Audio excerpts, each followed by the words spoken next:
వైజాగ్ పోర్టులోకి అక్రమంగా మాదక ద్రవ్యాలు వచ్చాయని మా ప్రభుత్వంపై నింద వేశారు.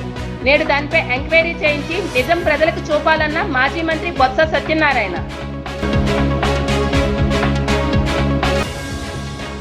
గోవధ చేస్తున్న కబేలాను ముట్టడించిన హిందూ ధర్మ రక్షణ సమితి సభ్యులు కబేలా జరిగే ప్రాంతాన్ని గో సంరక్షణ కేంద్రంగా మార్చాలని డిమాండ్.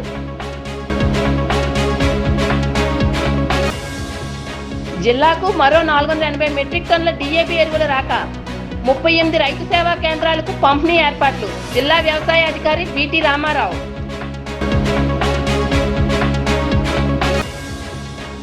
గోవధ నిర్వహిస్తున్న వారిని కఠినంగా శిక్షించాలి. గత ప్రభుత్వం చర్యలు తీసుకోకపోవడం అందరికీ తెలిసిందే. ఈ ప్రభుత్వం చర్యలు తీసుకోవాలని పలువురు ప్రజల నుంచి డిమాండ్. శ్రీలంక ఇండియా మొదటి సిరీస్ T20 మ్యాచ్లో శుభారంభం చేసిన ఇండియా టీం.